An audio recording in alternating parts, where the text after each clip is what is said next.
Today, we're going to look at the details within the book of Revelation and show how the details themselves help support a late date of Revelation.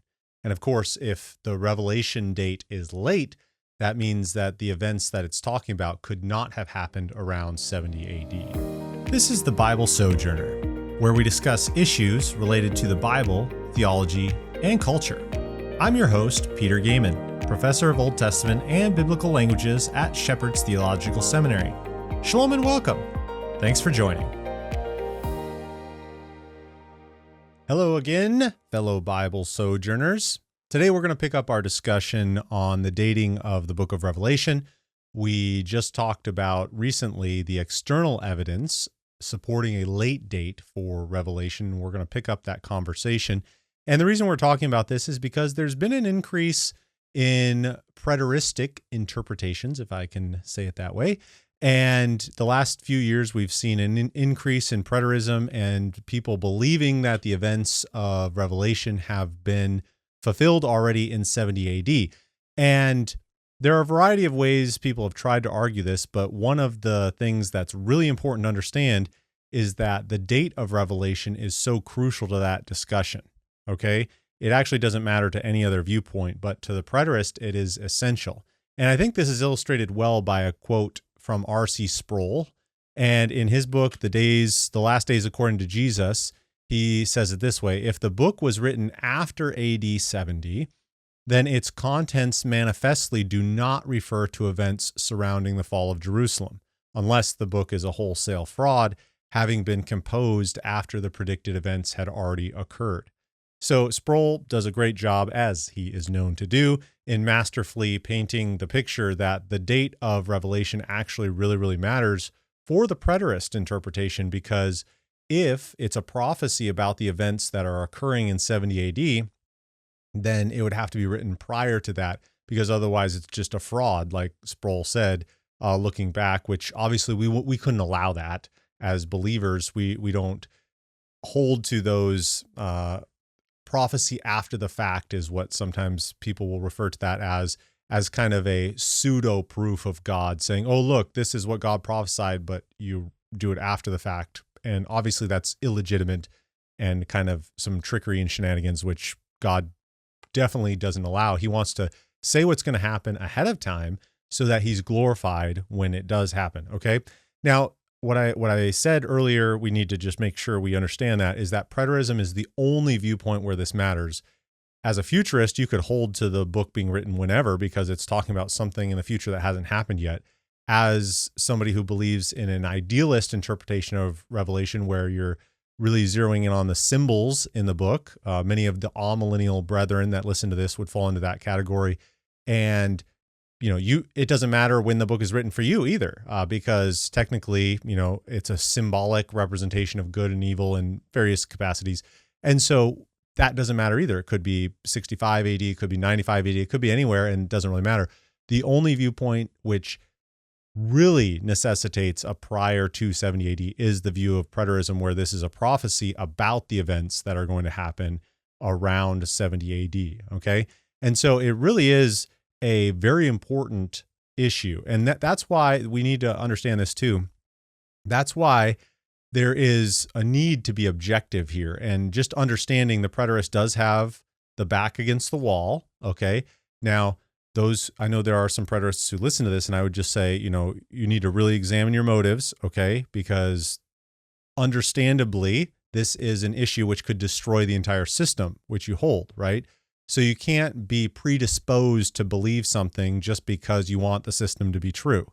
And I know I've talked to many preterists or former preterists who have come out, they've seen the light, as it were. So they've come away from that viewpoint and they said, yeah, I mean, this was a huge issue for me, I had to stop fighting against the goads, as it were, and just say, hey, you know what, we got to go where the evidence leads, and so on and so forth.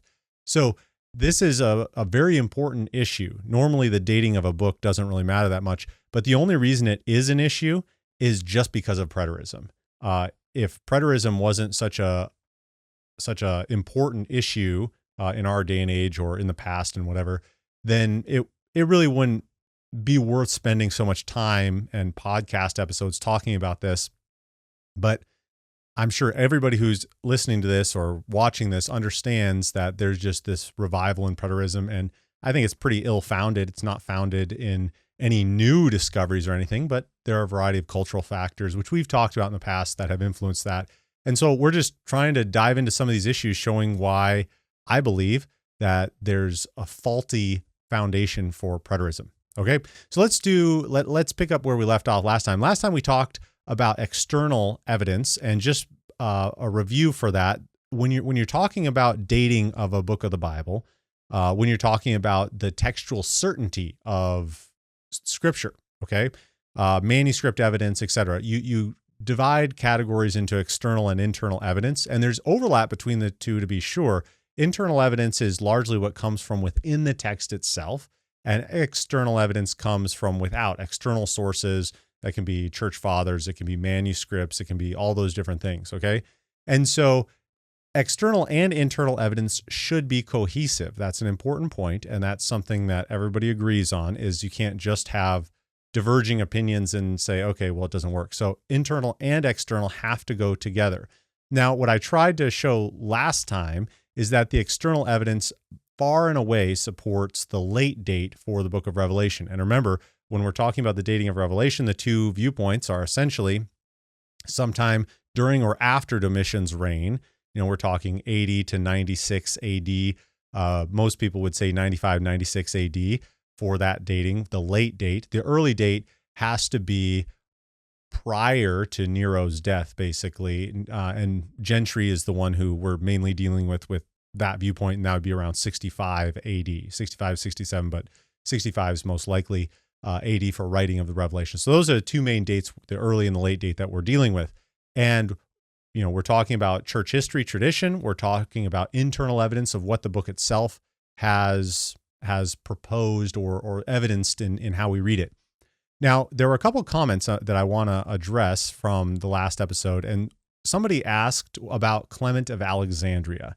And they asked because when I was showing the chart of different viewpoints and who held to what, and just how all of the evidence was on the side of the late date from early church history, somebody mentioned, well, what about Clement of Alexandria? And Gentry, Kenneth Gentry, not Peter Gentry, but Kenneth Gentry, in his work, he makes a big deal about Clement of Alexandria as a supporting the Nero date. And the reason why I didn't include him is because his testimony is actually ambiguous. It's not a slam dunk for Nero, and it's not a slam dunk for Domitian, although he was interpreted to support Domitian. So the quote in question from Clement of Alexandria is this. It says, when after the death of the tyrant, he removed from the island of Patmos to Ephesus. And so the key phrase that we're zeroing in on there on that concept is after the death of the tyrant. Okay. Now, Gentry says, obviously, Nero was a tyrant, and everybody believed that Nero was a tyrant. So Clement of Alexandria is clearly talking about Nero there. Well, listen, nobody's going to argue that Nero was not a tyrant. He was absolutely a tyrant. But I would probably guess that most Roman emperors were tyrants. And Domitian, in particular, actually was referred to as a tyrant multiple times in multiple places as well.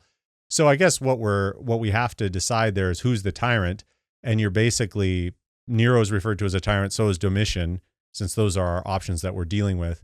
And Eusebius, when Eusebius is referring to Clement of Alexandria, he said that Clement of Alexandria meant Domitian. Okay, so Eusebius, the early church historian, is referring to Clement of Alexandria and saying, yeah, he said when the tyrant died, and he's referring to Domitian. Okay, so I think it's actually support of Domitian because Eusebius is interpreting it that way, but it's ambiguous enough where I didn't include it in the discussion. And so I did want to refer to that here with regard to external evidence, just because somebody asked about it. So again, I think we really need to understand that the external evidence is not just weighted on the late date. It's basically the only unanimous evidence there are very few things that are unanimous in early church history, but this would be one of them. Is, as far as we can tell, everything we have access to, it's late date for the book of Revelation. Okay. Now, some people did say in the comments on the episode that Irenaeus is a bad witness. And so they pointed out, and I talked about this in the episode, but they pointed out that Irenaeus had said that Jesus was around 50 years old when he died, and that's ridiculous. And part of the issue there, as I mentioned, is that it's really dealing with a interpretive issue in the book of John when the Pharisees say, you're not yet 50 years old and you're lecturing us on these things, whatever.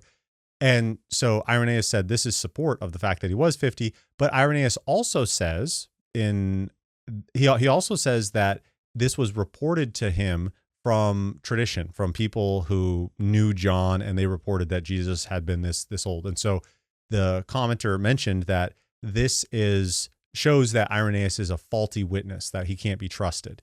But just a couple thoughts on that, okay? On the one hand, it's obviously a logical fallacy to say because A is wrong on X, then A is wrong on everything, okay? Obviously, we can't live that way. So just a couple things that we don't know why Irenaeus said that ultimately. He could have been told by somebody else that Jesus was 50 years old. So in other words, he could be an excellent witness telling people exactly what others had told him.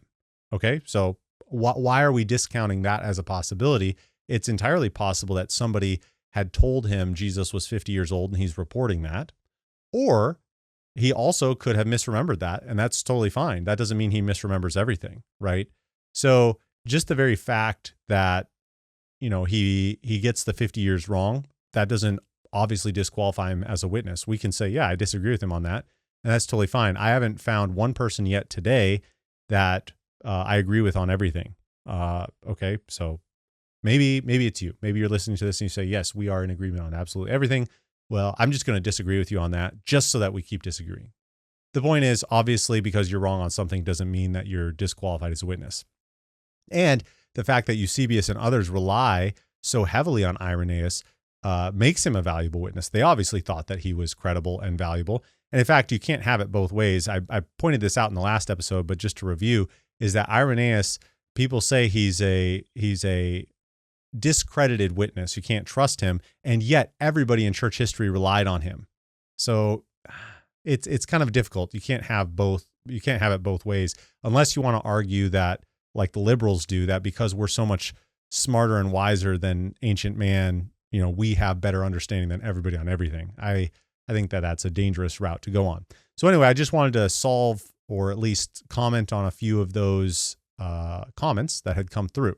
Okay, now today we're going to talk about the internal arguments for a late date of revelation. So we talked about the external, and that was a long episode, and hopefully it was helpful. I know some of you said it was very helpful. And today we're going to talk about the internal arguments for late date of revelation. And we're not going to talk about all of them because I want to save an episode to do on specific arguments that are often used by preterists to support an early date. So we're going to talk about those in the future. But today I really want to focus on the external evidence within the book of Revelation that supports the late date evidence that confirms what we see from external sources, claiming that this was written under Domitian. And then let's look at inside the book whether or not this confirms the dates which we've talked about, okay? So we're going to get into the weeds a little bit here, but I think it's always helpful. That's what we have to do. We have to really get into the details. We can't just broad brush things, okay? So the first thing we want to look at is the details of the churches in Revelation 2 and 3. So when we look, obviously, the book of Revelation was written to, and this is what our preterist brothers and sisters will tell us all the time, is that it's written to a real people in a real setting, in a real situation. Amen and amen. And one of the best glimpses we get of that situation is the chapters 2 and 3 of the book of Revelation, because they're written to churches that actually exist at a point in time that have specific needs at that point in time. So if we glean any details from the existence of those churches, that will help us try to ascertain what kind of time they are living in. Okay, that makes sense. So we jump in and we look at the church of Ephesus. Now, in order to understand kind of what's going on with the church of Ephesus, you need to understand a little bit more about the Pauline chronology, okay? So according to Acts 19 and 20, Luke, the historian, is recording that for us. And Paul had spent 3 years, almost 3 years in Ephesus, and that dates to about 52 to 55 AD. So Paul spends those 3 crucial years building up the church in Ephesus. And then later on, fast forward a few years, Paul is a prisoner in Rome from 60 to 62 AD. Now, most New Testament scholars, there are some exceptions as always, but most New Testament scholars say that's not the end for Paul's road. And after 62 AD, he's released from prison and he has a possible mission to Spain. Okay, First Clement seems to allude to that. And Romans 15 says that that was Paul's desire, that he intended to go to Spain. And so that's a possibility. He during that time period, he may have gone to Spain. He also was involved with Crete somehow, we know from Titus 1:5. And then in 64, 65 AD, somewhere in there, Paul writes a letter to Ephesus to instruct the pastor Timothy on some matters that remained or that he needed to be aware of, okay? And in 1 Timothy 1:3, it says that Paul had left Timothy in Ephesus, possibly implying that Paul himself had been in Ephesus. I know there are scholars who believe that. I don't think that's necessary. In fact, I'd be interested to hear what my colleague Bookman thinks on that, but I'm not sure that Paul went to Ephesus, or at least from 1 Timothy 1:3, I don't think it's a necessary interpretation. It seems just as likely that Paul had been with Timothy somewhere else and then had instructed him to be left at Ephesus. I think that that's a reasonable interpretation. Obviously, he could have gone to Ephesus, but it's not essential. The point is that it's during this writing of 1 Timothy, 64, 65 AD, that Paul is instructing Timothy to, remain at Ephesus as their plan had, been when they were talking and constructing that strategy. Okay. And so regardless, Paul's really involved with the church of Ephesus. He has his premier disciple there. He's very passionate about his disciple staying there. In fact, even a few years later in 67, 68 AD, somewhere around there, Paul writes a second letter to Timothy, 2 Timothy, and Timothy's still the leader at Ephesus. Paul's still instructing him to be strong and to work hard there. Now, here's the thing, okay? What's interesting about this is that there is no mention of John in 1 or 2 Timothy, okay? Now, use your brain here, is that if the early date of writing is correct, so 65 AD, basically John, who, and this is important too, is that the prevailing view in church history is that John lived in Ephesus prior to his exile to Patmos, okay? So he lived in Ephesus, John lived in Ephesus, and then the emperor, whoever it would be, Nero or Domitian, okay, so Nero in this case, if we're assuming a early date of Revelation, so Nero would exile John from Ephesus to the island of Patmos, okay? Now, when we're thinking through that, John would have been living in Ephesus prior to that, so while Timothy was there, but it's interesting because while Paul is writing these letters, these heartfelt letters of 1 Timothy and 2 Timothy, and by the way, in 2 Timothy, at the end, Paul lists, I can't remember how many it is. I think it's something like 17 fellow disciples or something like that, people who had really been giving themselves to the work of the ministry, or that people or that Paul knew in the area. And Paul doesn't mention John at all. And that's really strange if John is located right there. Even if John was on the island of Patmos during Paul's writing of 2 Timothy, if I remember the geography correctly, I think that's within 50 miles of Ephesus, if I remember correctly. But it's not a long distance.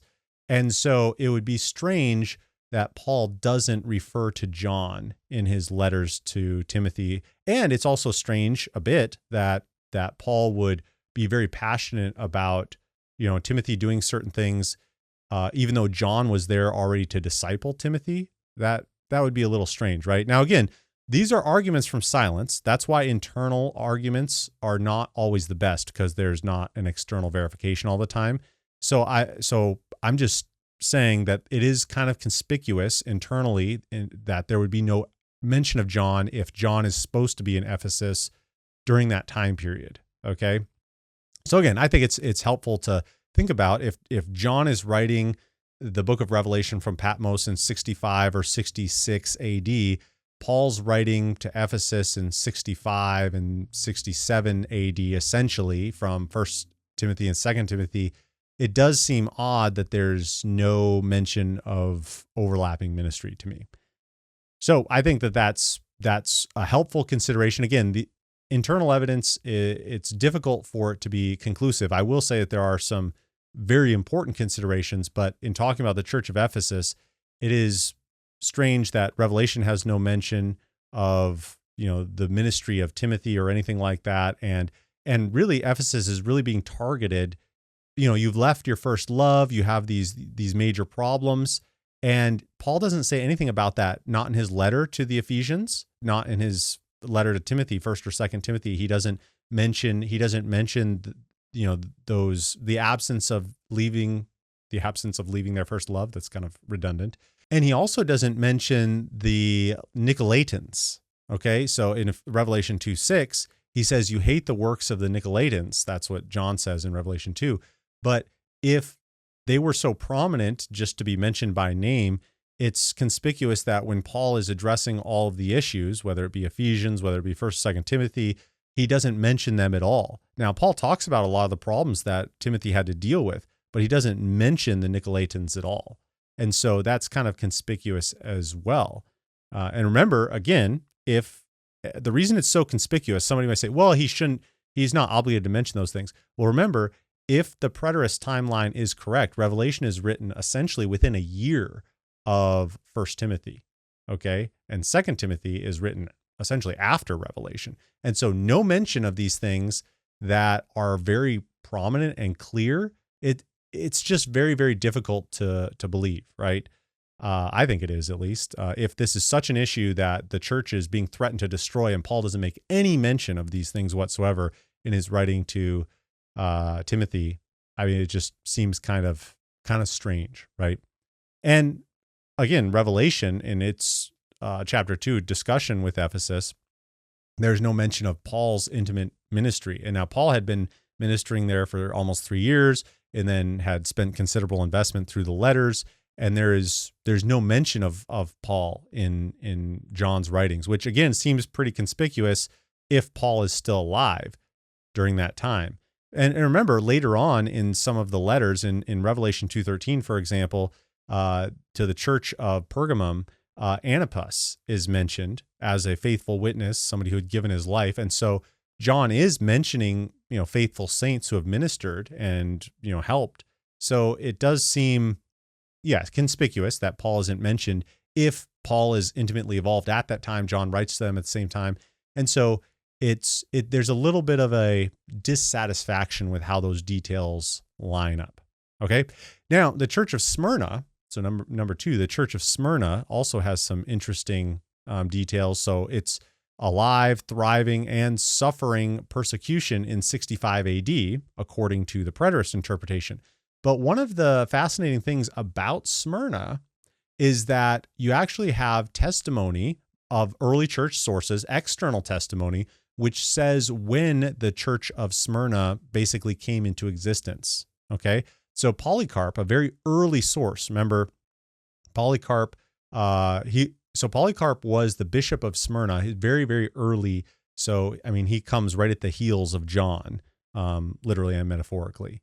And Polycarp, he's the bishop of Smyrna. He writes to the Philippians and he says this. So he's the bishop of Smyrna. So he's speaking on behalf of the people from Smyrna. And he says, when he's writing to Philippi, but I have not observed or heard of any such thing among you, talking about heresy, in whose midst the blessed Paul labored, and who were his letters of recommendation in the beginning. And this is the key part here. He says, for he boasts about you in all the churches, those alone, that is, which at that time had come to know the Lord. For we had not yet come to know him. And obviously he's speaking about Smyrna there. He's saying we had not yet come to know him. And the implication of that is, listen, you're blessed. Paul labored among you, and during Paul's ministry, basically, Paul labored among you, and we hadn't come to know the Lord yet. And so that's Polycarp's testimony about Smyrna. Now, Gentry has a response to this problem. Okay, so Gentry says this: Cummel and Robinson, as well as others, hold to the Ephesian province for the epistle which would place it as early as AD 53, but certainly no later than AD 58. These dates for the writing of Paul's epistle to the Philippians, particularly the two earlier possibilities, provide ample time for the Philippians letter to have preceded even the founding of the Smyrnian church. All right, now notice what he's saying there. And by the way, if you've done New Testament studies, it's not really debate. Just to double check, I was thinking to myself, okay, Philippians is a part of that epistolary cohort, which is known as the prison epistles. Okay, so Paul's writing these epistles from 60 to 62 AD. Philippians very easily dates to around 61, 62 AD in most New Testament scholars' minds. And so I just double checked that. I said, okay, I'm just going to quickly go through a few commentaries, and I just went through a random smattering of commentaries. And sure enough, everyone says, yeah, 61, 62 AD, somewhere around there is most likely the date of this epistle.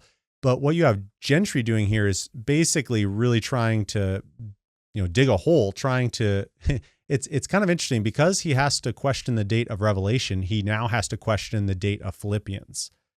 And so you can kind of see it's uncomfortable because he's trying so hard to say, okay, Philippians could not have been written at 62 AD because that would be very problematic since John's going to be writing to the Smyrna church in 65 AD. It's going to be alive, thriving, and suffering persecution.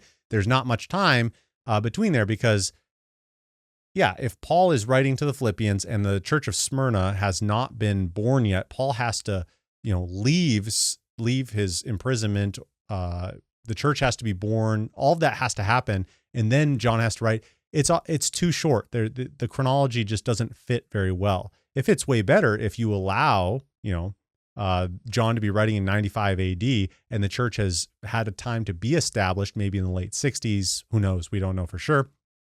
But the church will be established eventually. But Polycarp himself said, listen, it's kind of like, I just thought about this. It's kind of like, how you go to different churches. I've spent time on the East Coast, in the Midwest, and on the West Coast. And it's interesting, a lot of times, almost every church has either a plaque at the very, entranceway into the church or whatever, saying the church founded in, 1992 or founded in 1927. Or I think the oldest church I saw was founded in like 1760, whatever, And it's like, oh, that's really cool. That was an East Coast church. And you say, oh, that's cool. Each church knows when they were founded. Each church knows what. So Polycarp is probably reliable in understanding when the church of Smyrna was actually founded. Okay. And so there's no reason to doubt his testimony, right? I mean, and again, this isn't really ambiguous. He's seems to be pretty clear on that. And so it fits really well with a 95 AD date, but it does not fit well at all if you're trying to get John writing to the church of Smyrna in 65 AD. It just doesn't work very well. The church might not even be founded by then. And Gentry knows this is a problem, so that's why he says maybe we can push back the Philippians letter so that it's so that there's more time to that. Okay, but that's kind of special pleading in one sense.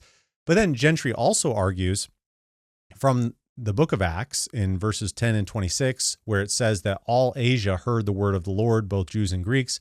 And so he says that implies that there was a church in Smyrna. Now, listen, I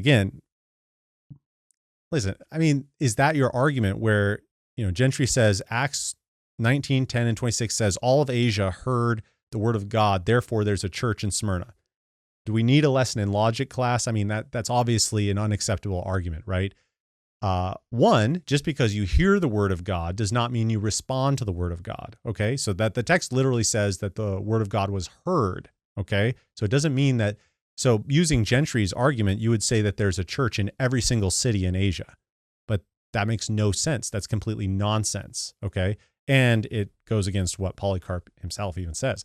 So the point is, we need to be very consistent with how we are interpreting it. And again, that goes back to what I said at the beginning is, this gets uncomfortable for me when I'm reading some of the ways that people try to argue for preterism sometimes, because it seems they're so intent on rescuing their system that they'll just really try to bypass some of this evidence. Now, I'm not saying that this evidence in and of itself is definitive, but I think it's telling to look at how preterists argue. Okay. I just think that that's what's most concerning to me. praise the Lord, you can be a godly preterist. I love that. I praise the Lord. Maybe godlier than most, and I'll love that. But just really try to be consistent with how you argue. I think trying to argue like the way Gentry is arguing on these things is really kind of lacking. Okay, so the text actually just says in Acts 19, 10 and 26 that those in the Asia heard the word of the Lord, both Jews and Greeks. Smyrna does not have to have a church. It just says that everyone heard the word of the Lord. We do have specific mention of churches in Ephesus, Colossae, Hierapolis, Laodicea. They're all mentioned, but Smyrna is not mentioned. Okay, so given Polycarp's statement, I think we would be wise to just say, okay, well, they probably didn't have a church until a little bit later. Okay, and that's totally fine, and that fits with a late date of Revelation. We don't have to make it have a church right away unless you have to rescue preterism.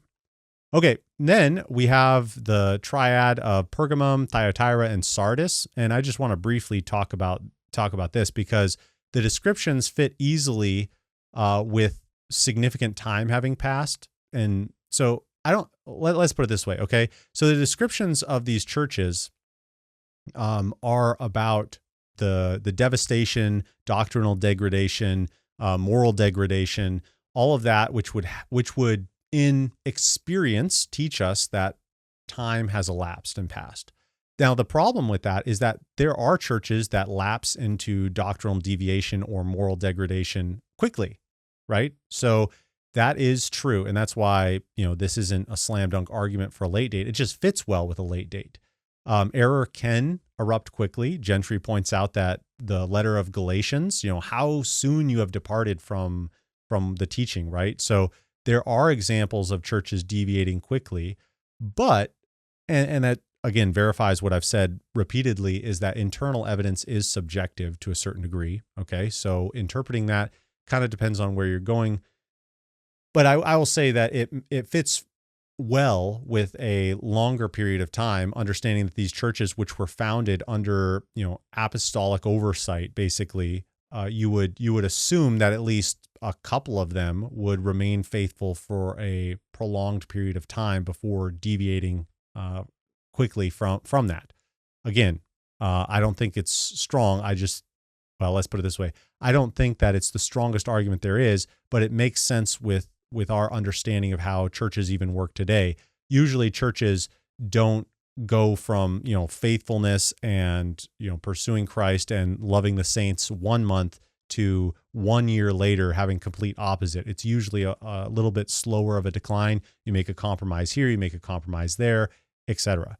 So again, not slam dunk, because there can be exceptions to that, obviously, but all of these churches having such significant and quick decline at the same time isn't as likely, we'll just say it that way, as prolonged period. But again, not slam dunk by any stretch of the imagination. All right, now the Church of Laodicea has a interesting sequence of evidence as well. Now, unfortunately, the Church of Laodicea doesn't have anything written to commend it. Okay, it's really spiraling down with nothing commendable at all. And the book of Colossians mentions Laodicea 3 times, and seemingly as an encouragement to the Colossians. Okay, so those saints at Colossae, Paul name drops the Laodiceans, and if the Laodiceans were having problems, if they were, as John mentions them in Revelation, it would seem strange that Paul keeps reminding the believers at Colossae about the Laodiceans and about the need to read the letter and read their letter, etc. And so it seems, at least, that if Colossians is written around 61, 62 AD as one of the prison epistles, remember, it seems, again, unlikely that you would have such significant problems develop by 65 AD, 3 or 4 years. And so, again, that's subjective, but it fits with what we were talking about earlier. Now, here's the real strong evidence for Laodicea, which is very important to talk about, and that's that Laodicea is a very rich area. Okay, Revelation 3:17 says, "I am rich, I have become wealthy, and have need of nothing." That's what John accuses the church, or Jesus accuses the church of saying in Revelation 3:17. And so this wealth that the people have is a significant marker of the city, very opulent, very rich. But here's the thing. It's agreed by everybody of all shapes and sizes, stripes and colors, that Laodicea underwent a devastating earthquake in 60 AD. That's a definitive mark that everybody agrees on. 60 AD, the whole city is essentially wiped out, okay? Now, if the book is being written in 65 AD, it's difficult to imagine that the city is rebuilt and the wealth is reestablished, okay? Tacitus, the historian, recounts this. He says, in the same year, that's a reference that we can date to 60 AD, in the same year, Laodicea, one of the famous Asiatic cities, was laid in ruins by an earthquake, but recovered by its own resources without assistance from ourselves, talking about Roman imperial assistance. So in other words, Laodicea didn't ask for assistance from Rome. They rebuilt out of their own resources. Now, let's put this in perspective. Some people take that statement and say, well, look, that means that the Laodiceans were so rich, they rebuilt so quickly. I mean, there's just that's why they were so confident and boastful, etc. But let's put it this way. We know other earthquakes in the area. So Pompeii, the story of Pompeii, you have the famous Mount Vesuvius eruption of AD 79, and it wipes out Pompeii. And we're actually grateful for that, at least. Well, how do I say this without being mean? In one sense, we're grateful for that, despite all the loss of life, despite all of the destruction, because the volcanic eruption really preserved the city in immaculate detail. So it's a archaeologist's dream to just be able to explore Pompeii. And one of the things about Pompeii is that prior to the 79 AD eruption from Mount Vesuvius, in 62 AD, there was a earthquake that destroyed the city. Okay, so we're talking about 79 minus 62. We're talking about 17 years in between. So an earthquake destroys, and 17 years later, the volcano destroys it. And a lot of people think that the earthquake was like maybe a precursor to the volcano. Maybe it was caused by the volcano, something like that. But the issue is that because we have such an immaculate city preserved from the volcanic eruption, we can tell where they were at in the rebuilding process. Okay, so Pompeii, which again is a lavish vacation area for Rome, basically, in their rebuilding efforts, they were still hard at work rebuilding 17 years later. Okay, I read one article that said Pompeii in many ways looked like a reconstruction zone still when it was destroyed. And so a 3-year, 4-year, even 5-year rebuilding project for the entire city of Laodicea, it seems kind of far-fetched just from a theoretical standpoint when you have evidence from places like Pompeii, which say, hey, those reconstruction projects take a long time once you go through the earthquake. Okay. Now, how would a preterist respond to this? Some may respond differently. I'm just going to deal with what Kenneth Gentry said. So Kenneth Gentry had 3 different considerations. So the first one is he basically said, maybe God spared the church the effects of the earthquake. All right. So this is his quote. And he says, perhaps by the grace of God, the Christians were in areas less affected by the quake, as Israel was in the area of Egypt unaffected by the plagues. If the Laodicean church had been spared the effects of the quake, would this token of God's providence lead the Laodiceans to a too proud confidence in their standing as in Revelation 3:17? Now, when I read that, basically what I have to ask is, where's the evidence of that, Gentry? All he's saying is, because I think that this book must have been written earlier, it's got to be possible that God perhaps spared the church the effects of the earthquake. But there's no archaeological evidence of that. There's no textual evidence of that. There's no evidence of that, period. So why would you make that kind of assertion? It's an argument from convenience is what it is. And so this is what I'm talking about, is this kind of argumentation really has no place in anything, really. I mean, and that's, yeah, I'm trying to, say it respectfully, but I just think that kind of argumentation really shouldn't be there. So he gives 2 other ideas here. I think these are well, one is better, one is still not great. So the the one that he says is maybe spiritual riches are in view, not material riches. So yeah, if an earthquake wipes out everything, maybe he's talking about spiritual riches in particular. But the issue is that on the one hand, it's true the Bible does talk about spiritual riches from time to time, yes, but verse 18 makes it very clear that we're talking about material riches. It talks about gold and clothing, material goods, and eye salve for your eyes, that medicinal purposes. So obviously what we're talking about here is material goods. I mean, I guess you could go crazy and you could just say, well, the gold is spiritualized for this, and the clothing is spiritualized for this, and the eye salve is, spiritualized for seeing, the Lord or whatever. I don't know. See, the point is you can do whatever you want, but the context makes it very clear we're talking about material goods, not spiritual goods. And then, so Gentry says, well, maybe it just was rebuilt a lot quicker than we know in other archaeological cases. Maybe they were just so wealthy, they didn't need help from the empire, and they were just so efficient. They were like super builders, and so they build everything really, really quick. And so he makes a big deal of that. But again, here's the thing: is we have so much evidence on this. It's all you got to do is look. So there was a work put out by Sheffield Academic. So again, this is a very academic source written by Colin Hemmer called "The Letters to the Seven Churches." And in his study, he assessed a lot of the archaeological reports because he's doing an in-depth study on all these seven churches.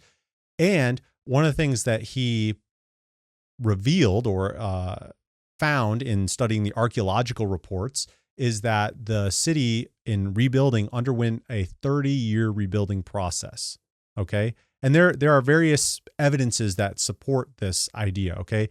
And one of the things that Herner points out is the numismatic evidence. So numismatic, what does that mean? It's basically the study of coins. Okay. Coins. So studying coins. And by the way, studying coins is very, very valuable in archaeology because, in archaeology, sometimes you find, like these pots and these handles, and you have to say, okay, this pot and this handle look like they come from this time period. Well, that may be helpful. But with a coin, sometimes you'll have inscriptions, you'll have dates, sometimes you'll have, pictures of the emperor at that time or whatever. So that's very, very valuable. And you can cross-date coins with other coins you find elsewhere. It's just a lot easier to do archaeology that way. And what Herner notes is that in his assessment of the evidence, he thought that there was a lack of coinage in that area, the Lycus Valley, where Laodicea, Colossae, and Hierapolis were located. There was a lack of coinage between 60 AD, the date of the earthquake, and about 79 AD. Now, I will say that another source I was looking at with regard to this, Hitchcock, in his dissertation, said that there were some authors who questioned whether or not some of the coins that were found could be dated to that time period. They, in their basic encyclopedia of coin finds, they put question marks by some of them, thinking that some of them might be able to be dated to that time period.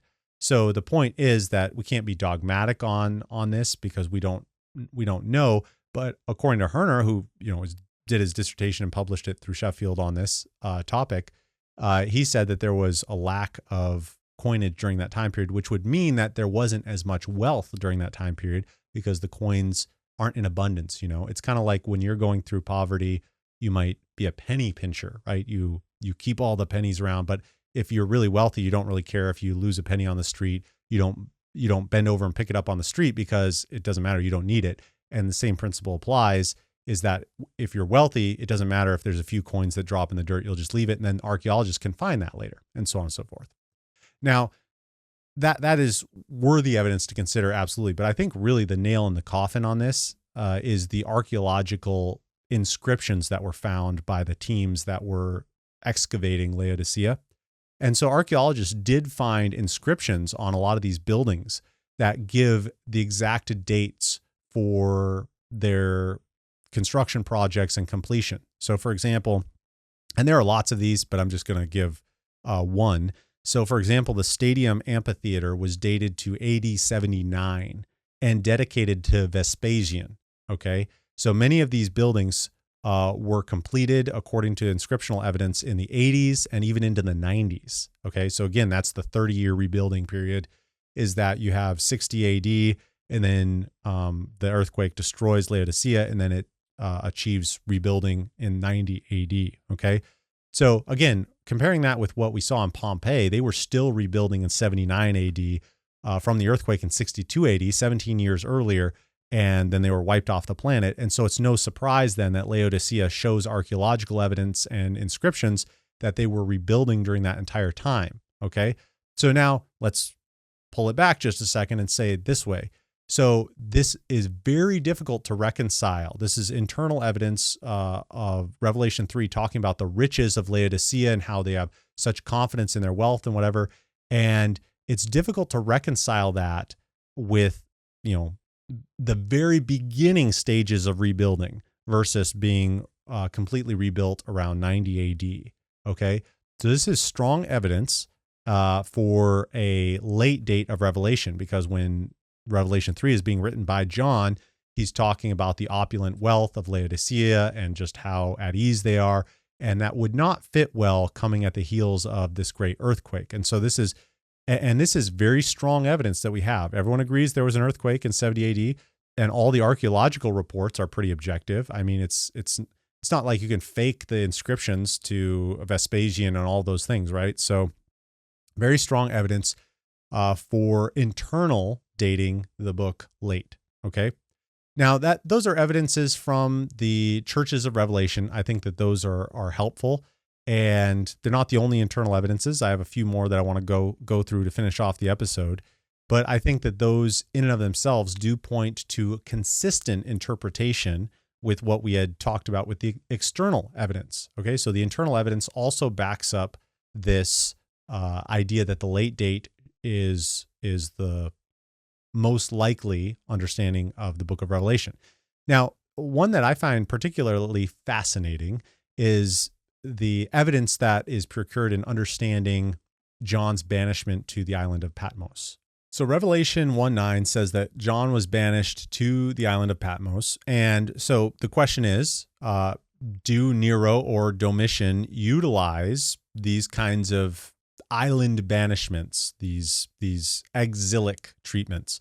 And no surprise, both do. Okay, Nero and Domitian both practiced banishment, not just execution. They both practiced banishment. But the evidence slightly favors Domitian over Nero, okay? And here's why, okay? What we know about Nero is that he killed the leaders of Christianity. I mean, Paul, Peter, he had them executed. And it seems quite inconsistent if while he is executing Paul and Peter, he decides that even though John is the disciple whom Jesus loved and everyone recognized him as one of the big three of the disciples, that it would be okay to exile him because John or Peter and Paul kill them, but let John live and go in exile. That seems a little inconsistent. There's some difficulty there in swallowing that inconsistency. Although I will say that Nero shows no signs of being a rational or consistent individual. So perhaps he just didn't know what he was doing that day. Who knows? But it does seem a little inconsistent. Now, the other thing is that historically, what we read is that Domitian does use banishments more often than Nero. If we're just going from a statistical standpoint, Domitian has a slight edge there as well. But here's the kicker. I think the biggest piece of evidence, if you're going to be consistent, is that we don't have any evidence, external evidence of Nero banishing Christians. Okay? So we have evidence of him banishing family members, people he hates, etc. But Domitian is actually on record in multiple sources sending Christians to exile on islands. Okay? And that's, I think, very valuable and helpful. It at least gives us a time frame and a verification of what we read in the book of Revelation, right?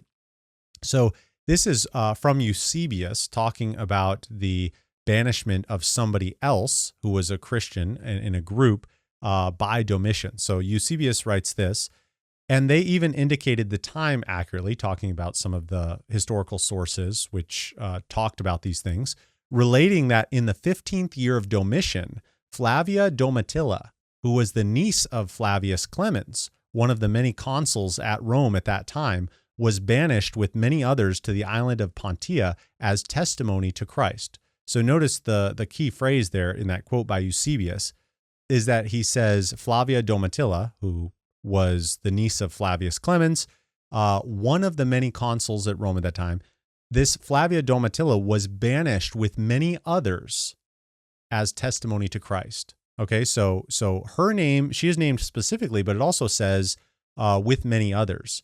So either that's just she was a part of a group that was banished and she was the only one who was a Christian, or it could be saying that there were many others that were also banished as a testimony to Christ. Okay, now there's nothing like this with regard to Nero. This is probably strong evidence of a unique, historical artifact that we have about Domitian. Now, again, that doesn't mean that Nero didn't do that to Christians. All it means is that we only have evidence of Domitian doing it to Christians. And what's fascinating is kind of comparing Flavia Domitilla with the Apostle John. Okay, so notice this is what Hitchcock says, who wrote his dissertation on the dating of Revelation. He says this: according to Eusebius and other multiple historians, Flavia Domitilla was banished in the 15th year of Domitian, which was the year 95 AD, probably the same year John was banished to Patmos. All right, so now he lists these 4 parallels between Flavia Domitilla and John. So both banished in 95 AD, both banished in 95 AD. The reason they were banished was because they were Christians, their Christian testimony. They were both banished to island communities, right? For Domitilla, she was sent to an island west of Italy, and John was sent to an island near Ephesus in Greece. And then the reason and time of their release would have been by Nerva at the end after the assassination of Domitian. So Domitian gets assassinated. Nerva becomes emperor after Domitian and releases all the people that had been in exile by Domitian. Okay, that's all historically accurate. Nobody would deny that. Even preterists don't deny that that's the sequence of events with Domitian and Nerva. The question is whether John is included along with Domitilla or not. Okay, and so I think it makes a lot of sense that Domitian, during this time period of 95 AD, is exiling different Christians, saying, listen, we don't want your influence here. You go over there, you go over there. And so he's doing that, and that would fit very, very nicely with the internal evidence that we know that John was exiled. And then the external evidence also points to the fact that he was exiled during Domitian. And the external evidence furthermore says that other Christians were exiled at that exact same time on other island communities. So pretty strong evidence there. All right, another piece of internal evidence combining with the book of Revelation would be the persecution of Christians in Asia under Domitian. Now, this is a big debate, and I don't want to get too far into this, although it really is worth discussing this. But I'll say it this way. No question about it, Nero persecuted Christians. Okay, everyone agrees on that point. But a lot of people really jump on that and say that's strong evidence, because the book of Revelation, let's back up a second. The book of Revelation is written in a context of persecution. Okay, everyone acknowledges that. There's persecution that is happening, and the Christians are undergoing that persecution. And so a lot of people look at that and they say, okay, well, Nero persecuted Christians. We know that 100%, so that fits very well with Nero. But here's the thing.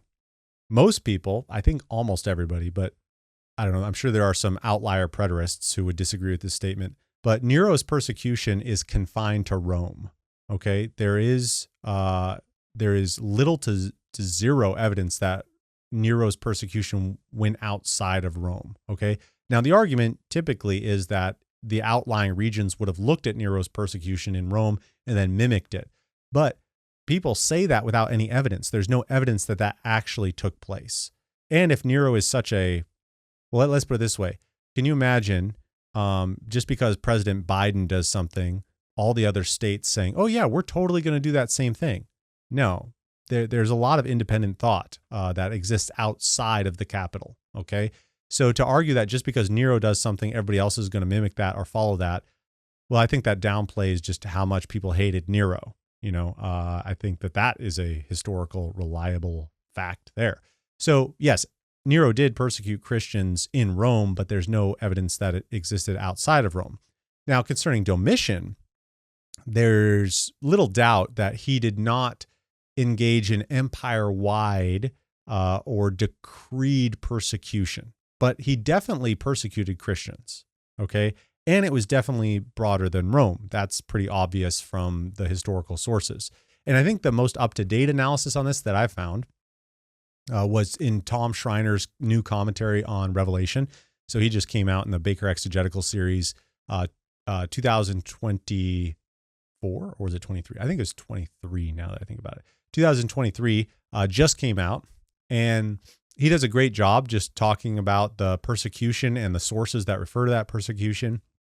I think it's the most up-to-date and does a really good job showing that it's clear from historical sources that there was persecution among the Asiatic Christians in the 90s under Domitian. Okay. Now, I want to give Hitchcock's summary of the issue as kind of a point to latch onto here. So again, he wrote in 2005, Schreiner wrote in 2023 into 2024. And so we have access to look at some of that data. And this is Hitchcock's summary from his 2005 dissertation. I think it was 2005. He said 6 key conclusions. So the first one is that the evidence shows that Nero persecuted the church in Rome, but there's no credible evidence that it extended into the provinces. Number 2, while there was no systemic empire-wide persecution of Christians under Domitian, persecution did exist during his reign as evidenced by Pliny, Dio Cassius, Clement of Rome, Melito of Sardis, Hegesippus, Eusebius, and Tertullian. So in other words, all those historians talk about the persecution under Domitian. Number 3, the persecution, banishment of Flavia Domitilla in AD 95, as recorded by Dio and Eusebius, and the persecution of Christians reflected in 1 Clement, AD 95-96, occurred at the same time during Domitian's reign, thereby providing independent corroboration of one another. Again, showing that there's independent sources showing the persecution. Number 4, in the province of Bithynia, just north of Asia, there was a persecution of Christians in AD 87, and that was severe enough to cause many to renounce their faith. The persecution was not instigated by Roman authorities, but once the charge was leveled by a private citizen, an informer, the government would assume control of the prosecution, and the penalty for failure to recant was death. So again, talking about actual persecution that's recorded around AD 87 and severe enough that many Christians even renounced their faith. Number 5, the centrality, expansion, and enthusiastic support of the imperial cult of Domitian in Asia created a ripe environment for persecution, harassment, and ostracism of believers in the province of Asia. Thus, it is logical to conclude that the atmosphere for persecution would have been greater in Asia than Bithynia, where there was persecution of Christians as early as AD 87. Now, what he's talking about there with the imperial cult is that it was very common for the emperors to claim themselves God. In fact, Domitian himself had this phrase that he insisted of being called Dominus et Deus in Latin, which means Lord and God. So that's what he wanted to be called. So part of the Roman imperial cult was you worship the emperor as deity. And so that fervor, which overtook certain parts of the Roman Empire, such as Asia, would have led to more intense persecution of Christians. And so that's one of the points that Hitchcock is making. And then lastly, number 6, therefore, one can reasonably conclude that Christians suffered selective yet significant persecution as Christians in Asia in the early mid-90s AD. All right, so stacking these things up, I think one can see that there's pretty significant evidence that corroborates what we would expect to be true if the book was written late in 95 or 96 AD. And there's other internal evidence that may or may not support a late date of Revelation. I didn't want to go into every single nook and cranny. There are, in Hitchcock's dissertation, for example, he has probably 4 or 5 additional evidences that he gives. But I think that these are sufficient and strong enough to show that there is a consistency between the external and the internal evidence within the book of Revelation itself to pretty confidently date the book late.